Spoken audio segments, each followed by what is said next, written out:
In John 17 verses 20 to 21, read of one of the last prayers that Jesus prayed before he went to the cross.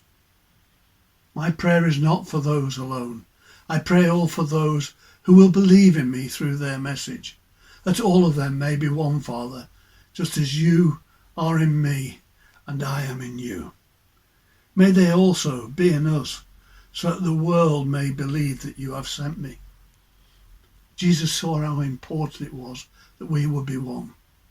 Over 2,000 years have passed since Jesus prayed that prayer, and whilst the church has been a lot of things during that lifetime, unfortunately being united has not been the main priority.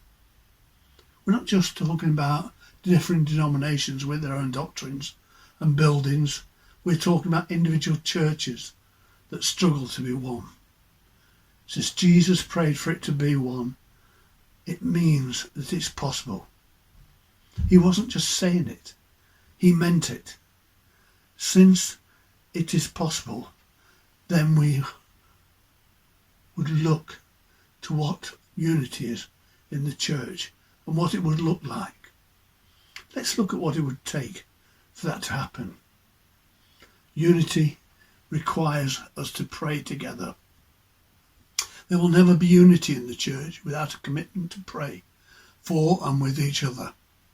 You cannot be committed to prayer and committed to not being unified with your brother, sister or leader. When the church comes together and commits to pray, it requires that you put disagreements aside because you are seeking a greater purpose. When you consider the church in the book of Acts, one thing they had in common was that they were committed to praying together. It was that unity of heart and oneness in prayer that allowed this small group of people to make such a difference in the world. If the church today makes the same commitment, we can make the same difference. Unity also requires a greater focus on what is important. Let's be honest, most of the things that divide the church are usually temporary, non-essential matters. If you think of some of the silly things that church members disagree about, it can make you weep. Things like arguments over the type of coffee to be served in the church, complaints because of the type of juice used in communion, whether the song you sang was too fast or too slow.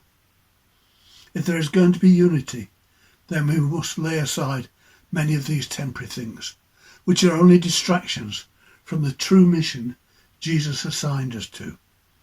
No one is going to come to Christ because of the coffee you serve in the church or because the song you sang was too fast or slow. Having issues and disagreements in the church is not new. The problem is how we handle them. When we fight, argue and divide, then these issues become stumbling blocks.